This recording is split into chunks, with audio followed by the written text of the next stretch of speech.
Welcome to Matthew Felix on Air. Writer, traveler, and award-winning photographer Tania Romanov was born in Serbia and spent her early years in a refugee camp in Trieste, Italy, before eventually emigrating to the United States. Tania attended San Francisco Public Schools, U.C.Berkeley, and the Stanford Graduate School of Business. And she served as CEO of 3 IT companies. Tania's stories have won numerous awards and been featured in the Best Travel Writing, Volumes 10 and 11. She is a founder of the Healdsburg Literary Guild in California and the educational nonprofit Public School Success Team, which mobilizes community volunteers to reduce public high school dropout rates. Tania has climbed Mount Whitney and Mount Kenya, circumnavigated Annapurna, put an extra N in there, trekked through Bhutan and Kashmir, and sailed along remote rivers in Burma or Myanmar. Her focus right now, however, is her new book, Mother Tongue, the true saga of 3 lives of Balkan women, one of whom happens to be Tania herself. Welcome, Tania. Thank you, Matthew. All right, I'm very excited to have you here, and I'm lucky to have you here because you have been all over the place. But most recently, you were you did your first book tour for Mother Tongue, and you did that in Colorado, and I think that was just last week? That was just last week. And how did that go? It went really well, and quite frankly, the best part was that I got to read at my 13-year-old granddaughter's middle school. Oh, you did? Yeah. I didn't know that. I knew you were doing the bookstores. I didn't know about, okay, so how many kids were there? There were about 45 kids in the room, and catching the attention of a 13-year-old boy is challenging. Oh, yes. But once you catch their eye, I was surprised. They really do pay attention. So I'm curious which section you read then, because it would have to be one to really get their attention. Right. So what part did you I read read? several ones, but the ones I finally read for my grandkids was the one about the Grey. The Grey. It was about being mortified about the way my mother spoke English. Oh, Because yeah. I'm always worried about embarrassing the kids. Yes, yeah. Well, you're worried about embarrassing the kids? Of course. Oh my God, all right. We should all be so lucky to have grandmothers as cool as Tania. I mean, seriously. That's what they said. That's what they said? Oh, all right. Then I think you're fine. Clearly, you have nothing to worry about. So 45 kids. All right, so that's great. And you just touched on one of the main themes that we're going to get to, which, of course, is language. That's part of the title, and we're going to get to that in a second. But I'm curious on the book tour, because when I was promoting my first book, my novel, Voice Beyond, I had to think of it, A Voice Beyond Reason, it was interesting because the same questions would come up over and over again. And I'm just curious, did you experience that as well? Were there particular questions that came up over and over again, or not really? Not really. Not really. It's surprising how much they changed. I had people in the Tattered Cover bookstore. I read something that in the beginning sort of set up a mystery about my mother's name, and they insisted I read the part in the book that clarifies the mystery. So I was very surprised. Yeah. And then the other day, questions came up about my role as a business executive, as a woman in business. I certainly didn't expect that. Well, yeah, because you don't really write about that in the book. Well, I skipped Do over you? it. Yeah, yeah, you just kind of glossed over it. Yeah, I'm trying to think. I'm trying to remember because I read the book. Actually, I read the book probably 2 or 3 months ago now. Right. So of course I reviewed my notes that I took at the time, but there are some things that are going to be a little foggy that you might have to put me in on.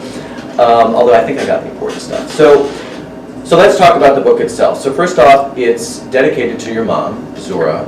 So why is that? I mean, Mother Tongue. It's dedicated to your mom, obviously, and this is your story, this is her story, and this is your grandmother's story. So why dedicate it to your mom? Well, my mother came from Istria, which is a part of now Croatia.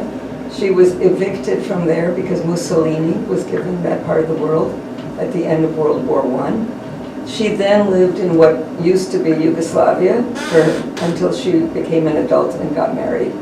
And she promised her mother, when they were evicted from Istria by the Italians, that she would maintain her mother's language and that she would maintain it with her children. Yeah.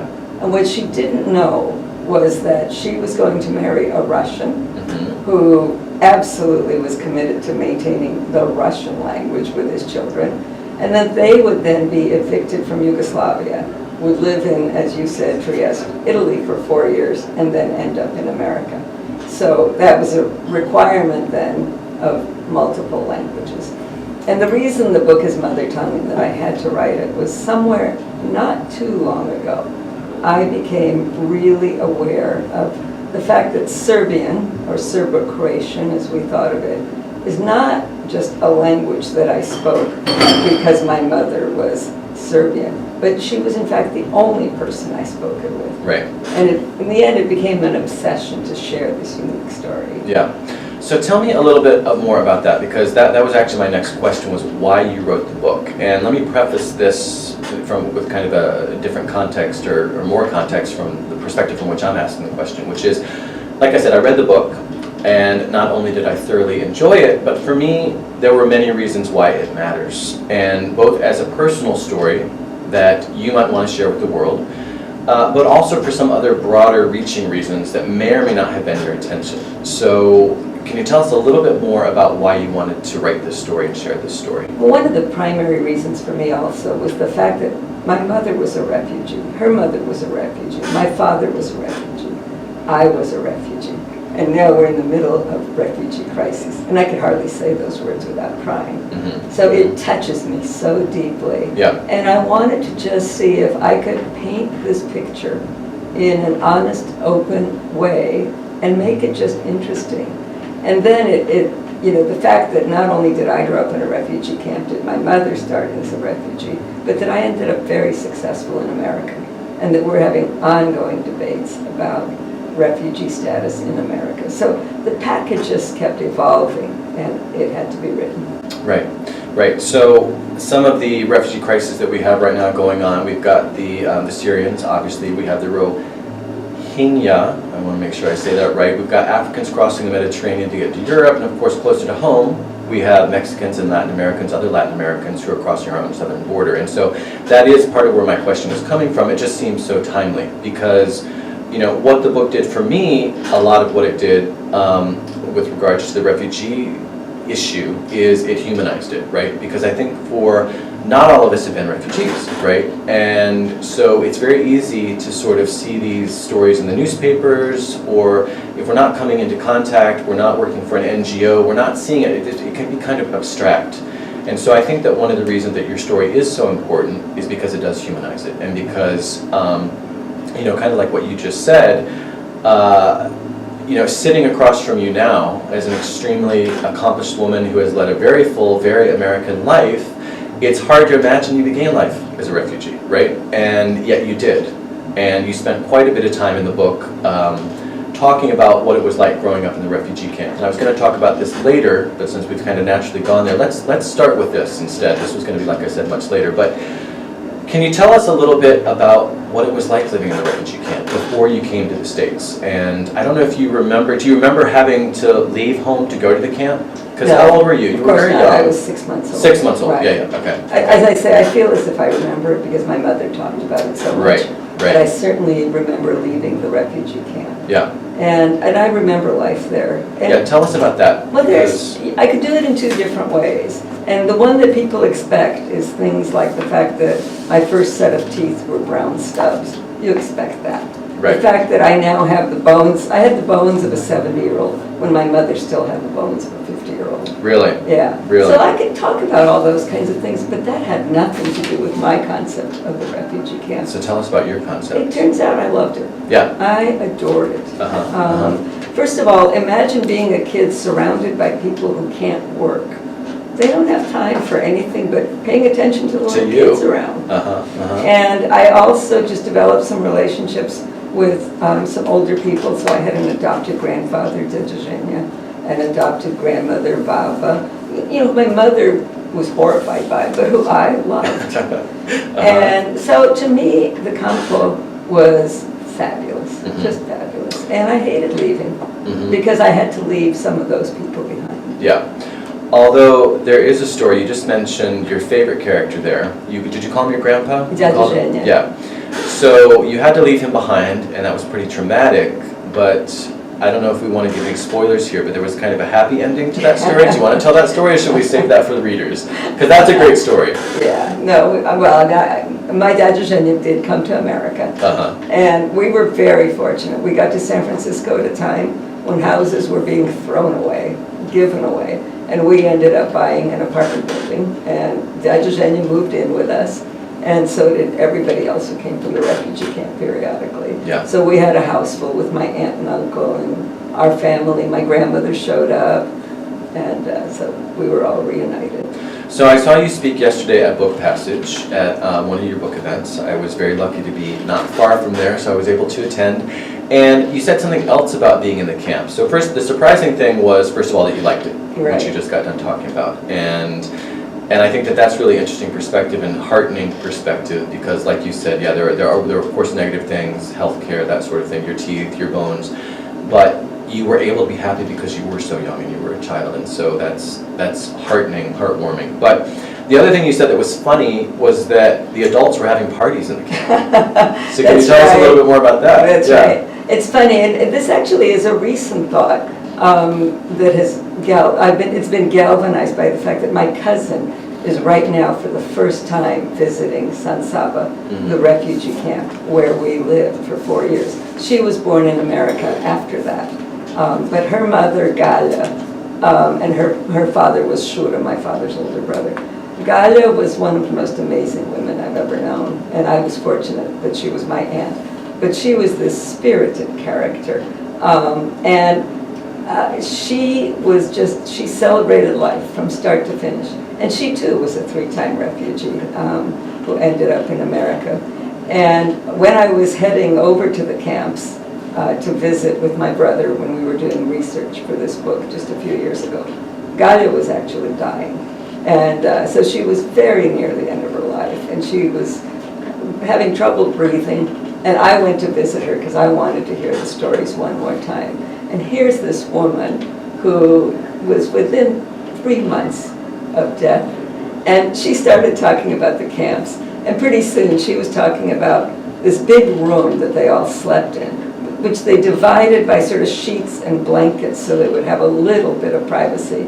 But when they wanted to party, they would put away the sheets and blankets and they would pull out the tables. And her story was all about how she was dancing on the table, and my uncle, her husband, got angry at her, as he always did, because she was over the top. And when my cousin was just there last week, this camp, it's kind of a complicated story, but it was actually an old rice factory in Trieste that during World War II was a concentration camp. And then after the war was a refugee camp. And the Italians have acknowledged it not until the late 70s, and turned it into a memorial. So you can now go and see it. And my cousin found this big open space with the beams and the bricks still showing. And she took a picture of it. And then she sent me a picture of my aunt and uncle and my mother and father and a whole mob having a party there at the refugee camp. And you just don't expect to find that. Well, the question that's in my head the whole time you're telling this story, and I don't know if you'll have the answer because you were so young, but where did those people find that, where did they find the spirit? How did they keep their spirits up to a point where they wanted to party? Because they don't know what's happening next. And maybe this is the reason, actually, maybe I'm about to answer the question, because they don't know what's happening next. They don't know how many years they're going to be trapped here. They're stateless. They don't know if the United States or other countries are going to take them in. So it seems that it would be so difficult to maintain your spirits. Never mind maintain them to a point where you're actually ready to party. But again, maybe that's kind of how they survive. I don't know. Any thoughts on that, or did your aunt ever give you any insights? Well, I've still thought about it a lot. And to be perfectly honest, my father was never the same person again after the camp. After the camp. There's no question that it tears something out of your soul. Right. But the thing that I learned, and it was the night that I went in to talk to my aunt shortly before her death, and when she started telling that story, it just hit me so hard that, you know, whoever you are, that spirit comes with you wherever you go. And I believe she could actually turn that whole room happy. Well, so I think that just really helped. Sure. Yeah, and what we're talking about wasn't necessarily everyone's experience. No, and it wasn't every day. And that's exactly it. We're not suggesting that it was a party every day in the refugee camp. Right. But still just fascinating and such a tribute to the human spirit and that particular individual. Right. Individuals like well, that. And then like my father, we were living in these barracks. That was where our family was, because children weren't allowed in the big building. And what did my father do? Here's this barrack, and there's dirt and nothing all around it, and they're just lined up, you know, in hundreds of these barracks.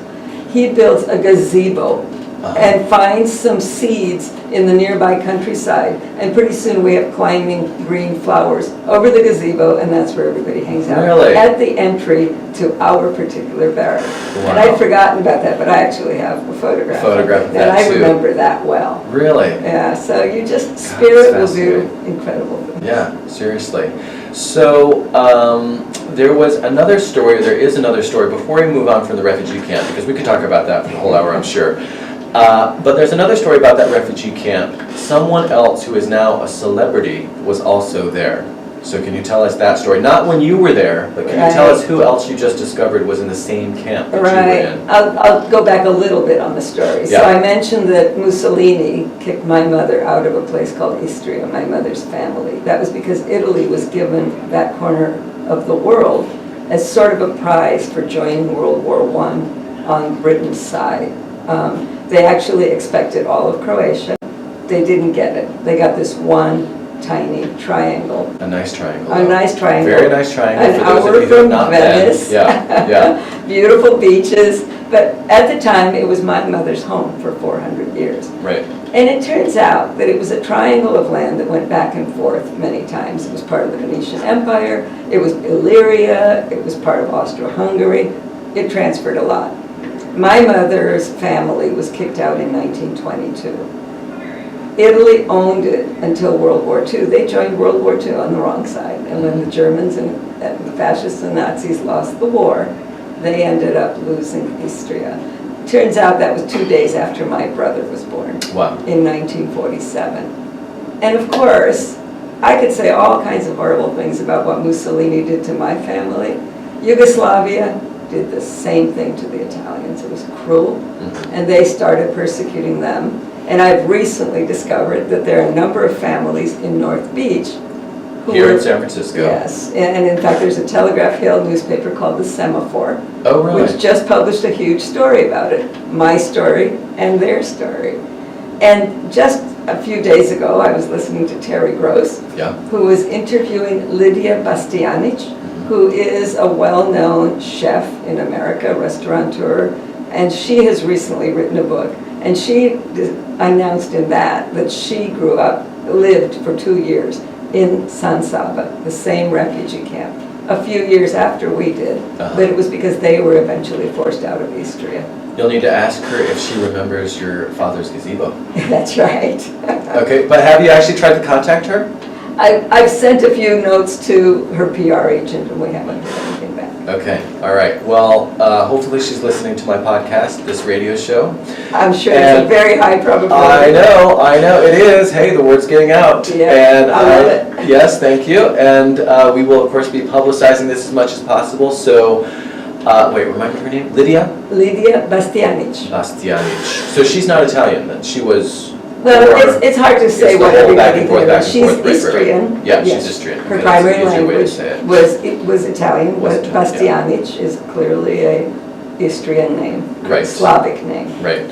But then there was the whole, you talked about this in the book, and this is a little bit of a tangent, but the whole, when the Italians were there, then the Istrians had to take Italian names, and it probably went back and forth. Exactly. And this whole... Exactly. And you know, Cafe Trieste in San Francisco? Yes. Their family went through the same thing. Oh, did they really? Yes, they left Istria near Pula. Yeah. There's a number of Mario's coffee shop, the restaurant Albona. Huh, interesting. So, I didn't know that. So In they were actually from Interspersed. Istria. Yeah. Okay. North Beach is full of... Yeah, when I first moved to San Francisco, that was my cafe. That's where I went all the time. And allegedly, that's where wrote The Godfather. Who's the name? Yes. Who has the building right there? Yes. I've actually seen him there. My mind's blank too. Wait, no, we know his name. I know. Who wrote The Godfather? Oh Producer. my God, we're completely blanking. Okay. Anyway, apparently, this is gonna kill me. All right, we have a show to do. You know there are 100 people out there right now shouting his name, and I can see his building, and he's Nicolas Cage's I know. I have a uncle, photograph of him sitting in front and- of it on my iPhone. God, oh my God, this is annoying. All right, so I have a couple. Again, these were things I was going to leave to the end, but because we're already here, I'm just curious. You came to the United States by boat from Genoa. Yes. I think, right? On the U.S. Constitution. On the U.S. Constitution.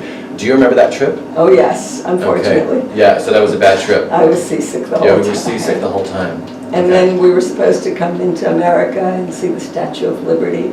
And of course, it was January 2nd. So you couldn't see it? No, we couldn't see it. Oh no, because that was my next question, is what do you remember about arriving in New York?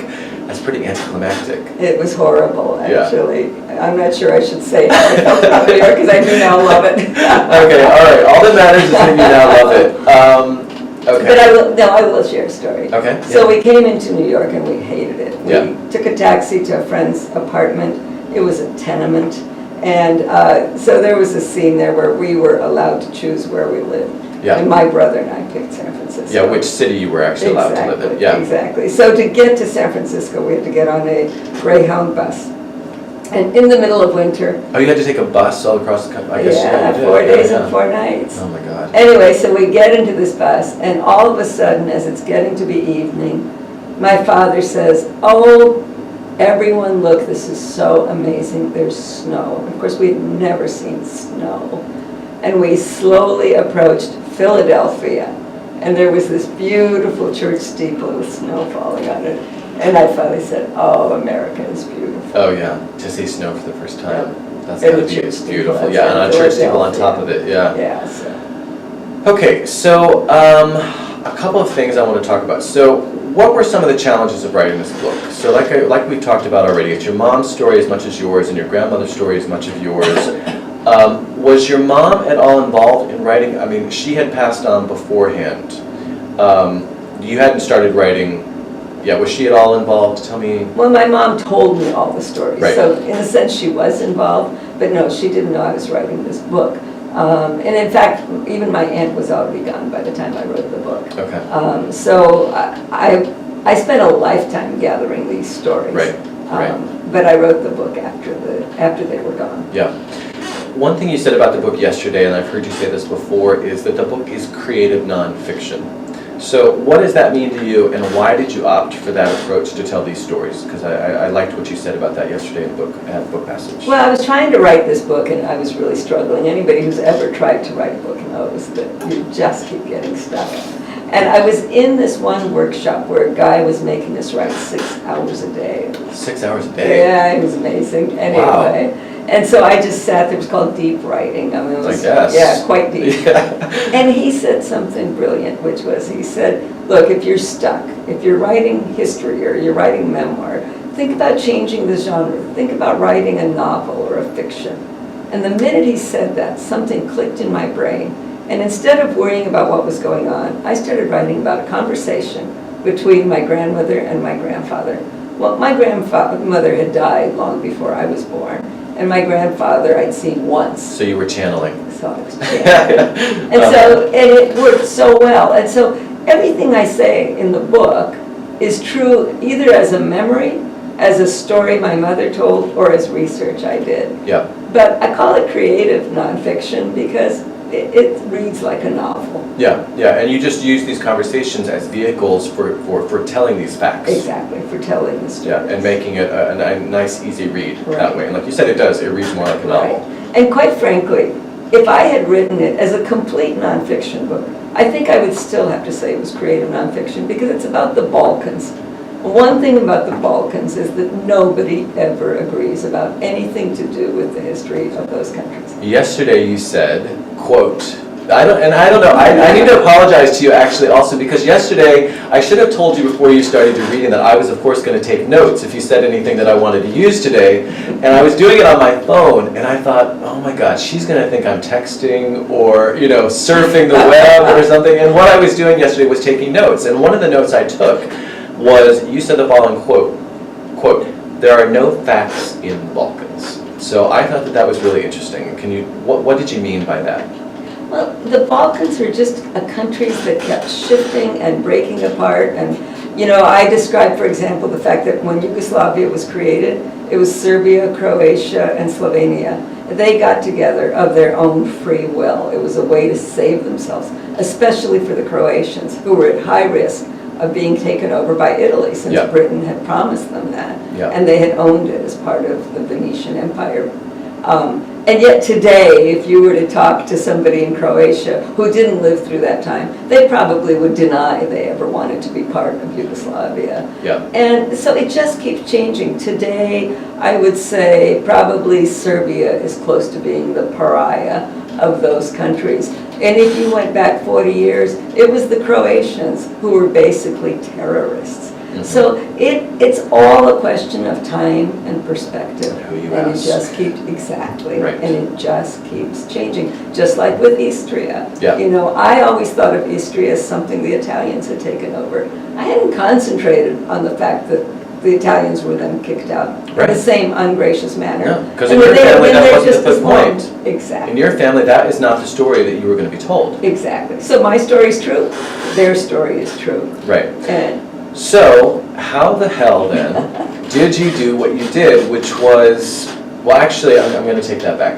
How did you, I'm still going to say, how the hell then did you represent the history in the book, the way that you did? How do you tell that history, given what we've just gotten done talking about, which is the fact that it depends on who you ask, their perspective, the history is going to be told in a completely different way, and yet you can't tell your family story without talking about the history. They're inextricably linked. right. And so how did you do that? And first of all, or not first of all, 10th of all, I guess at this point, let me say that one of the big impressions, one of the things that really resonated for me in this book is that you managed to tell somehow, I don't know how you did it, and that's what you're about to tell us, you managed to tell this very complicated history in a way that not only made sense, but didn't come across as just a boring history lesson. So how did you do that? That's the first part of the question. The second part of the question then is going to be, and you know, did you have to be sensitive to how people, knowing that it's such a sensitive topic, knowing that it's so subjective, how worried were you about how you represented that history and pissing people off? Right. Well, actually, I'm still worried about it. I think I mentioned to you, I'm having the book translated into Serbian. Yeah. I have 150 cousins, relatives in Serbia and Croatia. 3 of my mother's sisters stayed in Serbia, 3 stayed in Croatia. I'm sure they don't agree 100% on the entire history. Yeah. But what I have tried to do was be as balanced as possible. In the end, though, what you realize is you're as balanced as possible, but it's still the story through your eyes. It's still your perspective. I tell this story. I always thought that I grew up in America in a very open-minded way, and I was open to all kinds of cultures. And I grew up in an inner-city school. By the time I finished 5th grade, I was the only white kid in my class. It didn't make any difference to me. Yeah. I felt like, you know, It was your experience. Yeah, I was part of this school team. Yet, when I was in my early 20s, I took a trip to Europe. I ended up on a cruise ship in the Greek islands. This is going to sound like it's way off topic. Could we stay on topic? Please stay. God, she always does this. She just goes off on these tangents. Okay, so you're on a cruise. We got off in Greece. On the coast of Turkey in Kuşadası. Kuşadası, which means bird island. Wow. In fact, yep. My goodness. And we got off, and the first thing that happened was I met this wonderful young Turk, a young Turkish man. And he and I hit it off, and we just had a wonderful time. I still have a token that he gave me. Oh, nice. But here's my first thought when I saw that young man. Oh my God, Turks are human? Right. I was shocked. Right. I had no idea I had that bias. Yeah. But I grew up, the Turks were in Russia, it was the Tartars who had invaded for 400 years. In Yugoslavia, you know, Serbia, Montenegro, the Turks had been invading forever. That's why my family fled 400 years ago. I had no idea. Your biases are so deeply built in that you don't even know they're there. Well, and the thing is, you weren't meeting a lot of Turks or Ottomans, of course, because way back then they were Ottomans, a lot of, I mean, depending on the time period, and it's not like there were Ottomans running around San Francisco or Turks, that many Turks. Actually, now we have a lot of Turks, it's really interesting. Yeah.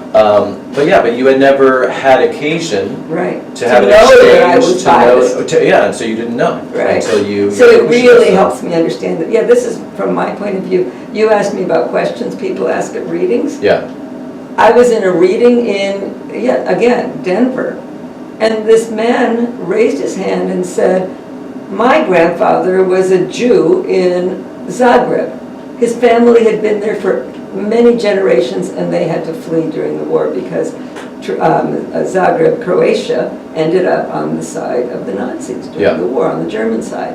And all of a sudden I realized I had never known anything about the Jewish population. I had not mentioned them in my book. Yeah. And here was this man saying, oh my God, here's a new story. Right. Of course, I can't wait to hear the rest of it. Yeah. We're going to stay in touch. Yeah. But it's so amazing. There's so much more complexity to every story than you can possibly cover. Yeah.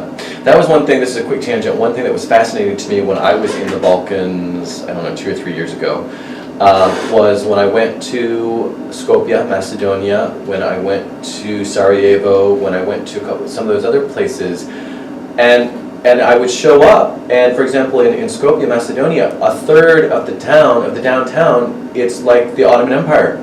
It looks like it's like part of Istanbul. It's like little Istanbul. Right.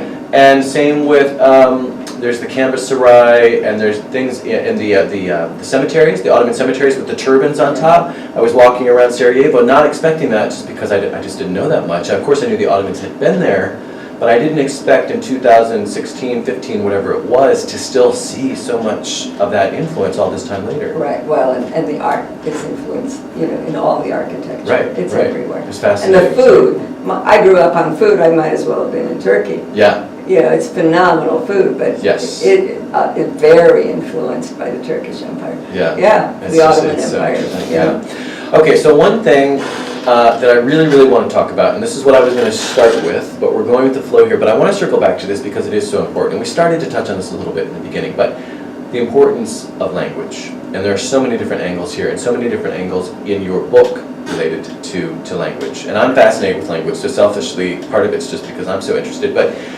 it really is central to the book in many different ways. So the title, we already talked about why the title.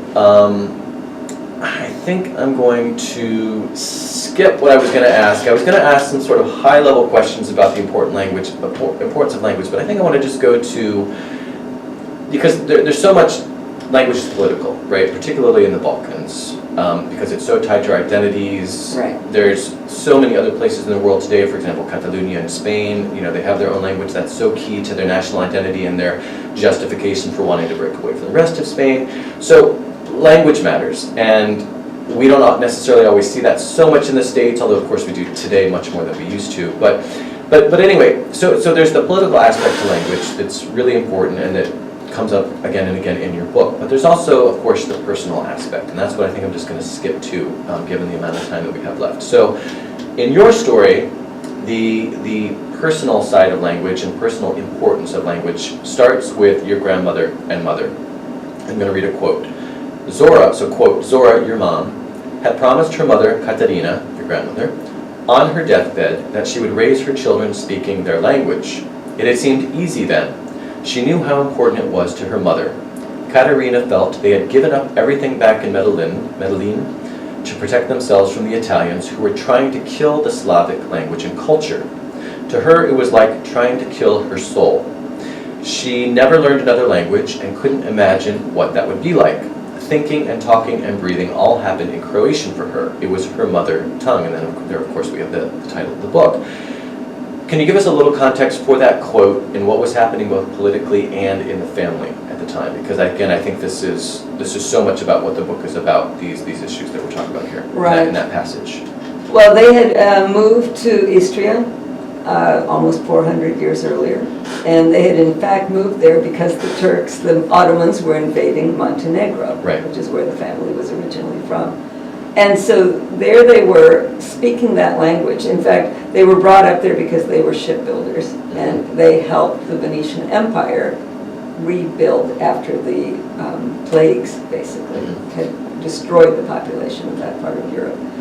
They stayed there through the Austrian Empire, which allowed them to keep their language. And all of a sudden, Mussolini came in, hated Slavs, and besides, he was on a rampage to take over Italy, and he wanted to prove he was powerful. And he did it by moving Italians in and moving Slavs out. And so that was the language that they wanted to protect. And my grandfather and my grandmother just did not want to give that up. So they ended up moving to Yugoslavia. And they lived in different parts of Yugoslavia, but they were able to stay where their language was protected. And then the sort of next step with regard to the personal importance of language, if you will, comes up again much later when Zora, your mother, decides to go to America. And this is another quote from the book. You know, quote, you know, when I promised her my children would speak her language, so your mom is talking about having promised your grandmother that she would teach her children their language. You know, when I promised her my children would speak her language, I never envisioned this happening. She didn't envision going to the States. But I'm determined that they still will, said Zora. But Draga, they will have to speak English if you go to America. So the they in that quote, of course, again, was you. You were one of those children to whom Zora was referring. So how did that play out? You came to America, where everyone spoke English, or you know, most people spoke English. I mean, you were in San Francisco, so it's a little more cosmopolitan, obviously. But in general, English was the day-to-day language. But your mother was determined to keep her promise to your grandmother that you would speak their language. Right. I'm actually going to start a little earlier. Okay, I'm going to go back to the refugee camp. All right, do it. Because I was less than a year old. And we were in a refugee camp with Russians because we were kicked out of Yugoslavia because we were Russian. Yeah. And there was my mother, the only one speaking Serbian. So again, your dad was Russian. My I'm dad not sure if we was said Russian, that. yeah. And everybody else in the camp, they were all Russian. And I did not talk at all until after I was 2 years old. And everybody in the camp was convinced it was because of my mother and her stubborn refusal to speak Russian with me. Interesting. And so I started talking after I was 2 years old, apparently in full sentences in two languages. Russian and Serbian. Russian and Serbian. Yep. So my mother was basically justified in her belief that we would be okay. Yeah, you just needed a little time to let it brew or whatever. Yeah. Exactly. And then we went to America, and my parents continued their belief in their language. And so our entire lives, my father always spoke Russian, my mother always spoke Serbian. They would speak to each other in two languages, and we would shift. Because they both understood, well, just Of because course, they were they're close completely enough. fluent. No, my mother learned Russian. She learned Russian, yeah, okay. We have friends who've been with us for years who are Russian who still don't understand Serbian. Oh, really? Yeah. Well, people have to have the ear and make the effort, and they're different enough on top of it. Exactly. Yeah, okay. And plus, we're in America, remember? Yeah, we're in America, by the So way. learning two more languages. Yeah, yeah. But when we came to America, we went to school, and within a few weeks, we were speaking English. Yeah. And if you come before you're 10, you don't even have an accent. So Yeah. English is my third language, but I know, I'm so jealous of people, because I speak Spanish, French, and a fair amount of Turkish, and I'm just so jealous of people who got to learn when they were young enough, because of course I have accents in all those languages, and I make lots of mistakes in all those languages, even though I'm fluent in Spanish and French, so I'm always jealous of people who got that early start. It's just not fair. In Ohio, I didn't get that chance to learn French fluently. Right, when I speak French, I have an accent. Really? Russian. In Russian. Okay. And they love Russian accents. Oh, really? They hate American accents. Really? Yeah. Interesting. I got very lucky. Well, when I first learned French, I started learning it in Spain. And so I went to France, and I apparently had a slight Spanish accent at the time. That has since gone away. Now people, when I'm traveling, people will say, you're not French, but you're from some francophone country. Oh, that's lovely. Which I take that as a compliment. Exactly. That's a huge compliment. Because they know I'm not French, but I can convince them they think I'm francophone of some sort, so I'll take that. But we've got 5 minutes, and so I want to talk more about you and less about my own language experiences. But I want to know what it was like, because again, language is so tied to identity, and particularly in your case. And so it's almost as if your English during the day, your American English, linguistically you're English, you're speaking American English during the day, but then you're going to this Russian school. Was that every day? After school. It was 3 days a week after 3 school. days a and week. on Saturdays. And you're speaking Russian with your father, and you're very integrated in Russian Scouts and Russian community. And Russian friends, Russian friends. So you're speaking this other language nonstop. That's fully integrated in your day-to-day experience. And then you also have Serbian. Right. So is it even worth asking, or did it just not matter because you didn't think about it because that was just your experience? Or was there sort of a 3 different Tanya thing going on? It seems like there's a lot. I never thought of a never thought of it because separation it's at just, all. yeah. Yeah, no, I was mortified about the fact that everybody at home was foreign. I hated the accents. So that's where it came in. So that was embarrassing. So I was always embarrassed to bring friends home. And in fact, one of my first friends that I brought home was a young Chinese girl. Uh-huh. Because I understood when I went to her house that she was mortified about the Chinese at her house. Oh, yeah. And so all of a sudden I realized, well, wait a minute, I'm not the only one. Yeah, and there is a very funny story in the book that you already mentioned at the beginning of our chat, where your mom does make some mistakes in English relative to a guy that you brought home. Yes. So that's a funny story. We're not going to tell that story, but that's a good one worth reading. But the story I want to tell in our last 3 minutes, unfortunately, because I have, of course, many more questions for you, but the last story that I would like you to tell, if you don't mind, is, so you have this relationship with Serbian where you're only speaking it with one person, which is really unique and curious. You're only speaking it with your mother. Well, one day, some Serbian friends come over. They're traveling. It's I think they were in a ballet company or a dance troupe of some sort. And something very curious happened. So can you tell that story? Because I love that story. Sure. We invited them over to our house for dinner. It was when Yugoslavia was just starting to open up. And this group of young dancers, men and women, came. And we were having dinner at our house. My mother was a great cook. And she was serving up stuff, and there was rakia flowing. And one of the young men turned to me and started asking me a question in Serbian. And my mother had just stepped out of the room, and so finally the attention was on me. And he asked me a question, and I couldn't answer. And I just stared at him. There was just silence. And he asked me another question. And then this young woman, he was very handsome, and this young woman sitting next to him said, "Oh, leave her alone. She's grown up in America. She probably doesn't speak our language." Right. At which point my father said, "But this is ridiculous. Of course she speaks our language. Tanya, what's going on?" And again, I tried to say something, and nothing happened. Yeah. And I felt like such an idiot. Right. I could not come up with one word. And suddenly my mother stepped in from the kitchen. She opened the door. She looked around. She said, "Tanya, what's happening?" Because everybody was staring at me. And I answered her comfortably. Without thinking about it. Without thinking about it. And the minute I looked at my mother, I could speak her language. Yeah. But I could not speak it with anyone else at that point in time. That is so fascinating. Yeah. I would just love to get a psychologist in here and find out, like, what was going on. Exactly. Because you said that eventually that was no longer an issue. Yeah. Well, I went to Yugoslavia and I met a lot of people and I could speak it. Right. So I'm now comfortable with other people, but I was shocked. All right, so if you're Serbian and you see Tanya on the street, you will be able to have a conversation with her in one of her mother tongues. Po našemu. Yeah, there you go. Okay, we are out of time, Tanya. Thank you very much. Thank you for being here. There are a few things I want to say, though, before I let you go. First of all, you've got more stories. People, in addition to buying Mother Tongue, you can get, I think there's 1 or 2 travels with Tanya that are free ebooks on Amazon. Is there just one up right now, or 2? There's just one right now. One right now. More soon. And then you're working on a second book, I know, think? yeah. Okay. So we will have you on to talk about that. But I also want to say really quickly, upcoming events. Wednesday, May 23rd, this Wednesday, at the Fieldsburg Public Library.